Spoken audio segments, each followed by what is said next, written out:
नमस्कार। हर हर महादेव, जय श्री राम। नुह मेवात में जो हिंसा हुई, जो दंगे हुए, जिसमें सबसे अधिक हिंदू मारे गए, और ऐसी कई रिपोर्ट्स है कि करीब 300 से अधिक महिलाओं के साथ में यौन शोषण हुआ, लेकिन कोई भी इस पर बोलने के लिए ना तो तैयार है, ना सरकार के मंत्री इस पर बोलने को तैयार हैं। और मनोहर लाल खट्टर ने तो यहाँ तक कह दिया है, जैसा आप जानते हैं कि हरियाणा की पुलिस हरियाणा के सभी लोगों की सुरक्षा करने में समर्थ नहीं है। यहाँ तक ठीक है, जो हुआ वो हो गया, चलो हमने मान लिया।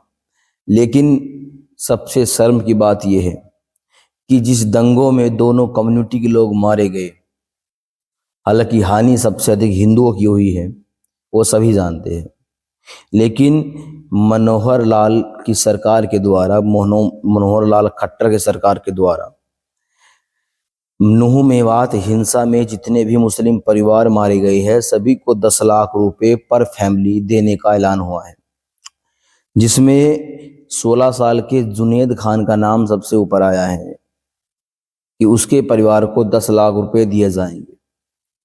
मैं पूछना चाहता हूं मनोहर लाल सरकार से कि ये बेशर्मी, आखिरकार आप इतनी बेशर्मी लाते कहां से है? आपके ही नुह मेवात के अंदर हरियाणा का एक नौजवान अभिषेक चौहान हिंदू बहन बेटियों की इज्जत बचाते बचाते जिहादियों के हाथों मारा गया।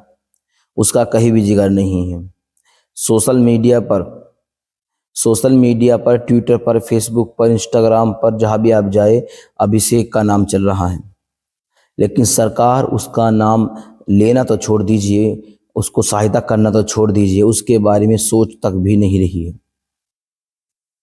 करीब करीब अगर सरकारी आंकड़ा भी हम लेकर चले, सरकारी आंकड़ा ये कहता है कि इस दंगों में करीब 8 से 10 लोगों की मौतें हुई हैं। मैं सरकार से कहना चाहता हूं कि अभी तक आपने मौतों का आंकड़ा सार्वजनिक रूप से सामने क्यों नहीं रखा है कि किस कम्युनिटी के कितने लोग मारे गए हैं। ये तो सरकारी आंकड़ा है। अगर हम वहाँ के लोगों की बात करें, वहाँ के लोग क्या कहते हैं, वहाँ के चश्मदीद क्या कहते हैं, तो उनका ये कहना है कि कम से कम 40 से 50 लोग इसमें मारे गए हैं, जो सरकार आंकड़ा छुपा रही है। जिस शिव मंदिर में शिव भक्तों के ऊपर फायरिंग की गई, पत्थरबाजी की गई, आप वहाँ का नज़ारा सोच सकते हैं वहाँ क्या हुआ होगा। सबका साथ, सबका विकास, सबका विश्वास लेकर चलने वाली मोदी सरकार अब इस प्रकार हिंदू पर हावी हो चुकी है कि दंगों में हिंदू मरता है, लेकिन साथ सहयोग और सहायता विधर्मियों की, जिहादियों की होती है। दिल्ली दंगे आपको याद होंगे। दिल्ली दंगों में जो हिंदू अपनी रक्षा करते हुए, अपने परिवार की रक्षा करते हुए जो वीर गति को प्राप्त हुए, उन परिवारों की रक्षा बिल्कुल भी नहीं की थी मोदी सरकार ने। हम दिल्ली सरकार को नहीं कह सकते, क्योंकि दिल्ली सरकार को आप छोड़ दीजिएगा, मोदी सरकार ने, मैं आपसे पूछना चाहता हूँ, क्या किसी परिवार की आर्थिक तौर पर सहायता की थी? क्या किसी परिवार की न्यायिक तौर पर सहायता की थी? नहीं की थी। आज भी दिल्ली दंगों में जो हिंदू अपने परिवार की रक्षा करते हुए मारे गए थे, आज भी उनके परिवार न्याय के लिए तड़प रहे हैं, और आज भी उनके परिवार न्याय की राह देख रहे हैं। सैकड़ों हिंदू जेलों में आज सड़ रहे हैं, लेकिन कोई उनका साथ देने वाला नहीं है। बड़े शर्म की बात है, ये बड़े शर्म की बात है।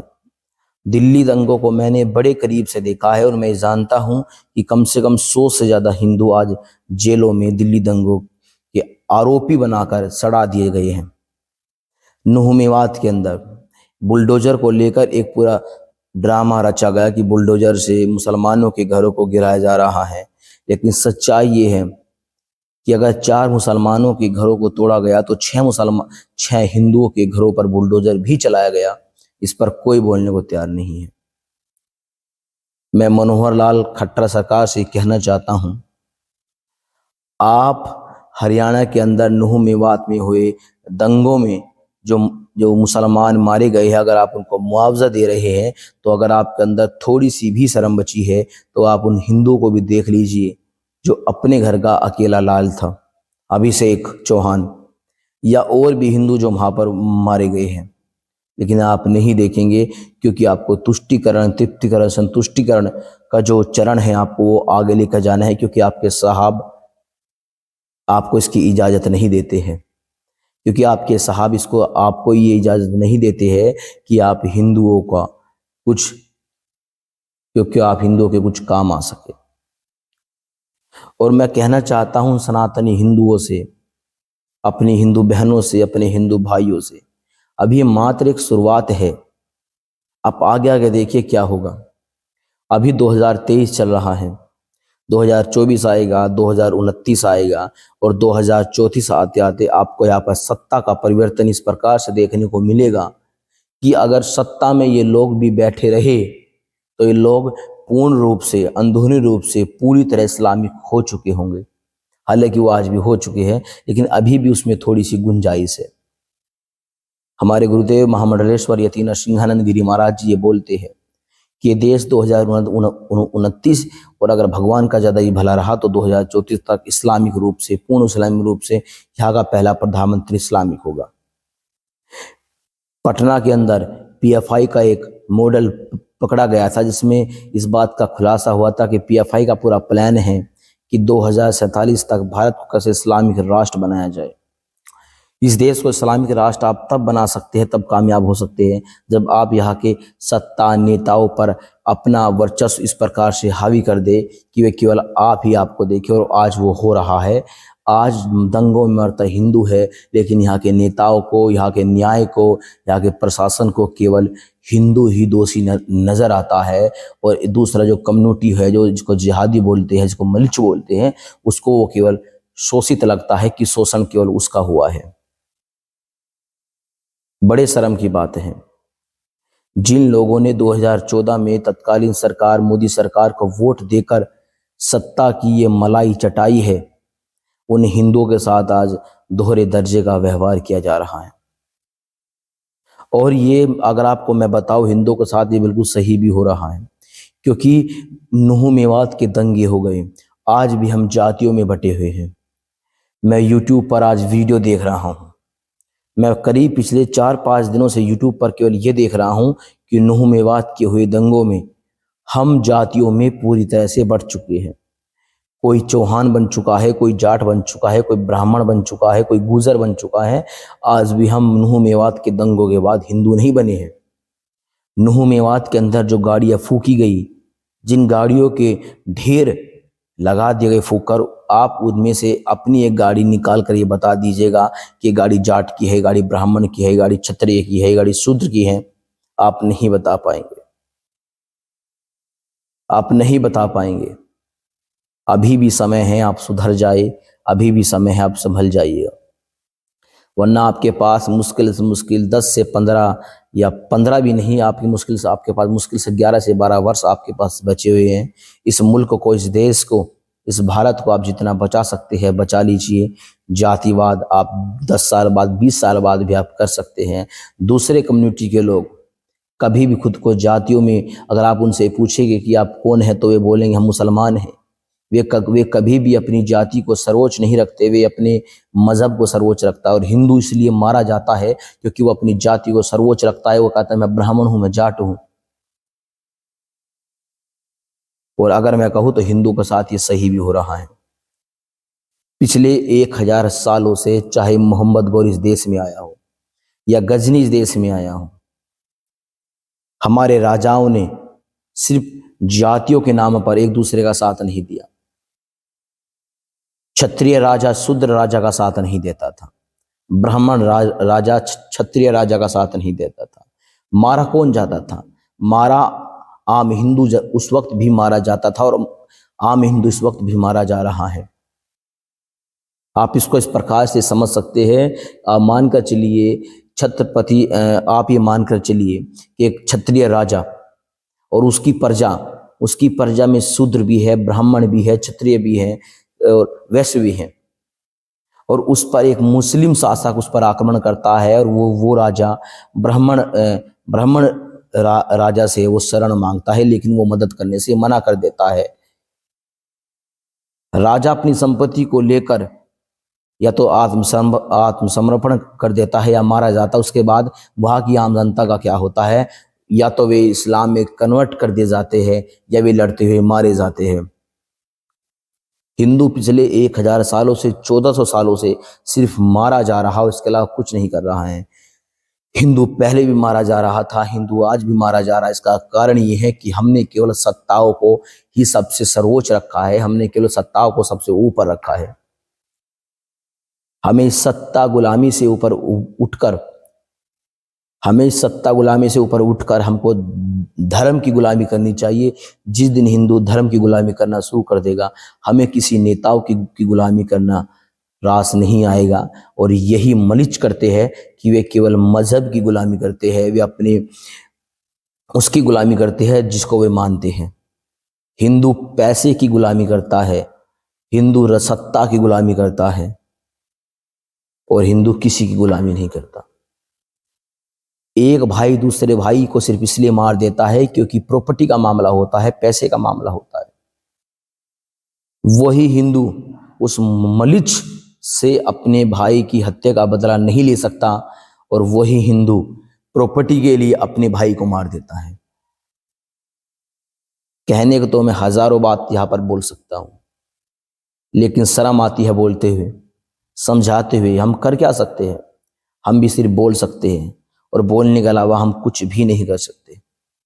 हम वीडियो के माध्यम से अपना दर्द केवल आप तक पहुंचा सकते हैं, आपको समझाने का एक छोटा सा प्रयास हम कर सकते हैं, उसके अलावा हम कुछ भी नहीं कर सकते। कितने शर्म की बात है कि हिंदू केवल चंद पैसों के लिए अपने जमीर को बेच देता है। मैं आपको एक चीज अभी आपको मैं बताता हूं। एक न्यूज़ 24 की खबर के मुताबिक हरियाणा के डिप्टी सीएम दुष्यंत चौटाला ने एक बयान दिया है कि कुछ लोग गोरक्षक होने का झूठा दावा करते हैं। हरियाणा के जो डिप्टी सीएम हैं दुष्यंत चौटाला, उन्होंने कहा है कि कुछ लोग गोरक्षक होने का झूठा दावा करते हैं, और उनके पास ना तो गाय हैं और ना वे गाय की रक्षा करते हैं। वे केवल हरियाणा के अंदर हिंसा फैलाते हैं। डिप्टी सीएम दुष्यंत चौटाला का जो सीधा सीधा निशाना वो बजरंग दल पे है और मोनू मानेसर पर है। इनके ही मालिक जो सत्ता में बैठे हैं, उन्होंने पार्लियामेंट के अंदर गोरक्षकों को गुंडा कहा था, और पहलू खान के मारे जाने पर, जो कि अपनी प्राकृतिक मौत हार्ट अटैक से मारा गया था, उसके लिए उसने आंसू बहाए थे। और अब हरियाणा का डिप्टी सीएम दुष्यंत चौटाला अगर ये बयान दे रहा है, तो इस बयान को मैं बिल्कुल भी सीरियस नहीं लेता हूं, क्योंकि जैसा इनका बाप कहेगा ऐसा ही बेटा करेगा।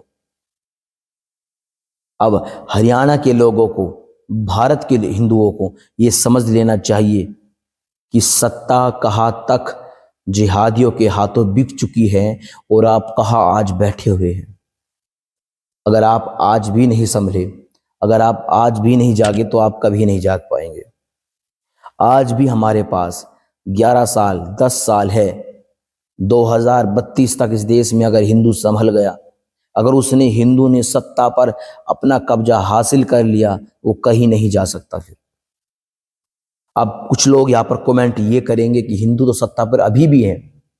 जयचंद पहले भी थे, जयचंद आज भी हैं। हमको केवल वीर शिवाजी बनने की जरूरत है, हमको छत्रपति शिवाजी महाराज बनने की जरूरत है। समझदार आप खुद हैं, आप समझ जाइए मैं कहना क्या चाहता हूं, मेरे शब्दों का अर्थ क्या है। अगर हमको धर्म को बचाना है, तो हमें शस्त्र और शास्त्र दोनों का ज्ञान होना बहुत जरूरी है। अगर हम इन दोनों में से किसी का भी साथ छोड़ देंगे, तो आप ये मानकर चलिए आपका पतन होना आवश्यक है। दुनिया के किसी भी पंथ ने, किसी भी समुदाय ने, किसी भी समाज को मानने वाले लोगों ने अगर शास्त्र और शस्त्र जो उनके मजहब, उसके पंथ का जो सर्वोच्च है, उसने वो छोड़ दिया, तो उसका पतन कुछ ही सालों में होना स्वाभाविक है। और हिंदुओं ने दोनों का ही साथ छोड़ दिया। नूह मेवात के अंदर कई हजार लोगों ने वहां पर यात्रा निकाली। 700 से 800 मलीच आए, उन्होंने सामूहिक रूप से उन पर हमला किया और सब हिंदू तितर बितर हो गए। सब अपनी जान बचाकर इधर उधर भाग रहे थे। हिंदू कभी भी सामूहिक नहीं रह सकता।